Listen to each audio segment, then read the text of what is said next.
ورسوله الكريم أما بعد قال الله تعالى في القرآن المجيد أعوذ بالله من الشيطان الرجيم بسم الله الرحمن الرحيم الذين قالوا ربنا الله ثم استقاموا تتنزل عليهم الملائكة صدق الله العلي العظيم. دیار عشق میں اپنا مقام پیدا کر، دیار عشق میں اپنا مقام پیدا کر، نیا زمانہ نئے صبح و شام پیدا کر.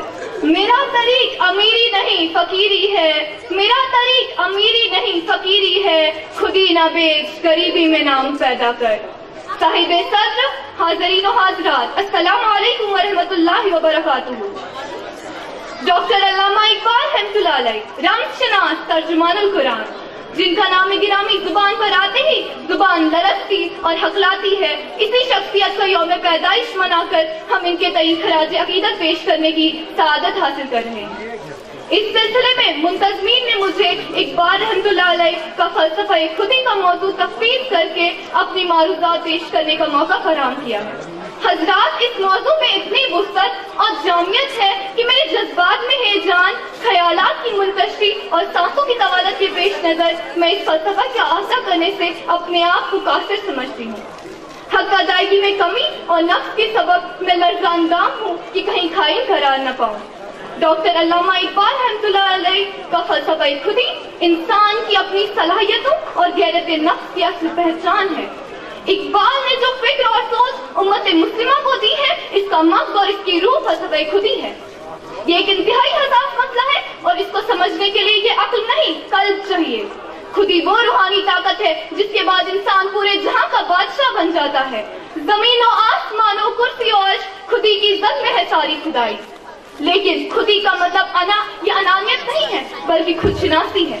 جیسا کہ حضرت علی رضی اللہ تعالیٰ عنہ نے فرمایا، من عرف نفسہ فقد عرف ربہ، یعنی جس نے اپنے آپ کو پہچانا اس نے خدا کو پہچانا. اسی معرفت کے باعث امت مسلمہ نے عروج کی منزلیں طے کرتے ہوئے اپنی پہچان بنائی تھی. ہم تو وہ تھے جنہوں نے کیسر و کسرا کے ایمانوں کو اپنے پیروں تلے رون ڈالا. ہم ہی تو تھے جو قلیل تعداد میں ہوتے ہوئے بھی کثیر تعداد گروہ پر غالب آتے تھے. ہم نے تو اس خودی کی حفاظت کے خاطر اپنے گھر بار عزیز و اقارب چھوڑ کر مہاجرت کی زندگی پسند کی تھی. ہم ہی تو تھے دشت و دشت صحرا بھی نہ چھوڑے ہم نے، دشت و دشت صحرا بھی نہ چھوڑے ہم نے، بحر ظلمات میں دوڑا دیے گھوڑے ہم نے. خودی کا یہ راز جب بندے کو خود شناس اور خدا شناس بناتا ہے تو وہ قلیل تعداد میں ہوتے ہوئے بھی اللہ کی نصرت کا حقدار بن کر اکثریت پر بھاری پڑتا ہے. حضرت ابراہیم علیہ السلام خلیل اللہ کی مثال ہمارے سامنے ہے. نمرود اور اس کی قوم سے اکیلے ٹکر لے کر اللہ کی مدد کا مستحق ہوا. حضرت ابراہیم علیہ السلام کی خودی دیکھیے کہ فرشتہ اللہ سے مدد اور دعا مانگنے کے لیے کہتا ہے اور حضرت ابراہیم علیہ السلام کا جواب سنیے کہ میرا اللہ دیکھ رہا ہے کہ میں کس حال میں کیسے اور کیوں ہوں. جب جا کر نارے نمرود کو گلزار بننے کا حکم ہو. نارے نمرود کو کیا گلزار، نارے نمرود کو کیا گلزار، دوست کو یوں بچا دیا تو نے. جنگ بدر کے موقع پر حضور صلی اللہ علیہ وسلم تمام مادی وسائل بروئے کار لا کر اللہ سے نصرت کے لیے دعا گو ہوئے اور اللہ کی نصرت شامل حال ہوئی.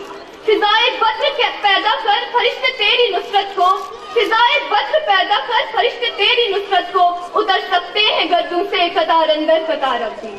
بقول علامہ اقبال رحمۃ اللہ علیہ، تو راضی کن فکا ہے اپنی آنکھوں پر آیا ہو جا، تو راضی کن فکا ہے اپنی آنکھوں پر آیا ہو جا، خودی کا رازداں ہو جا، خدا کا ترجمہ ہو جا.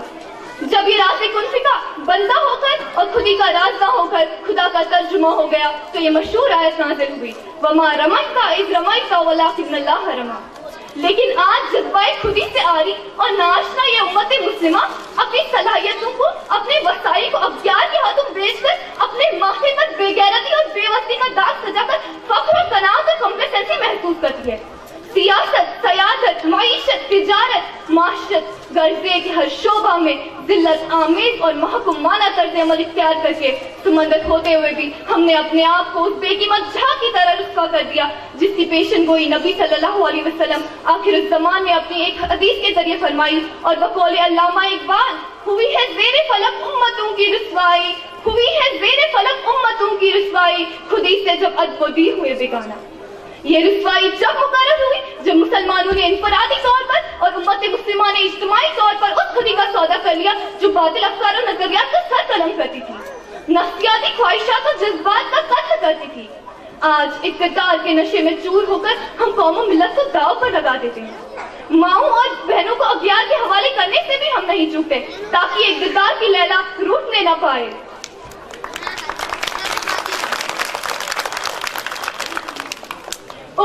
ڈاکٹر عافیہ صدیقی, عالی وقار ڈاکٹر عافیہ صدیقی ملک غیر میں مسلسل قید ہمیں خون کے آنسو رلا دیتی ہے.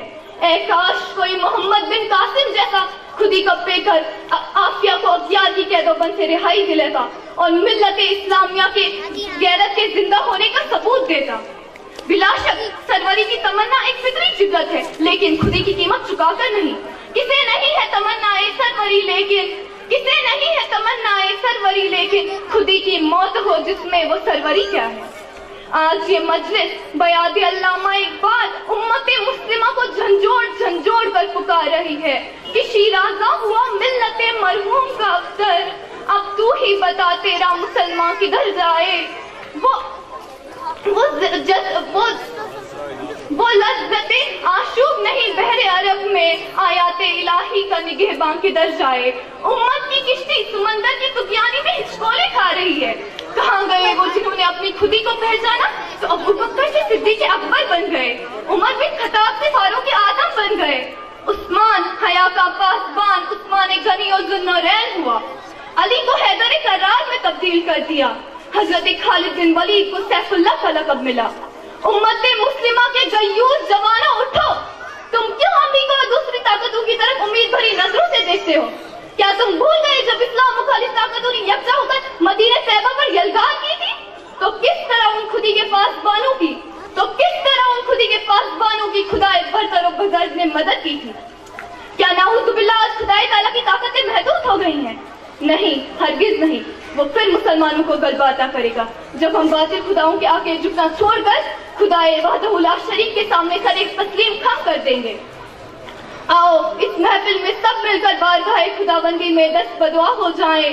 خدایا ہمیں خودی کا پیکر بنا کر ہماری عظمت رفتہ کو واپس لوٹا دے, چونکہ دور حاضر میں بقول علامہ اقبال سب لوگ اپنے بنائے ہوئے دستہ میں محفوظ, کھاور کے ثوابت ہو یا افرنگ کے سیارے, پیرانے کلیسا ہو یا شیخانے حرم ہو,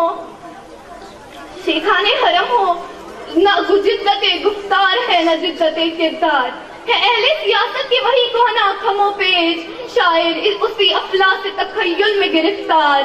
دنیا کو ہے اس مہدی برحق کی ضرورت ہو جس کی نگاہ زلزلائے عالم افکار. اقبال تیرے تصور خودی کو سلام وما علینا الا البلاغ.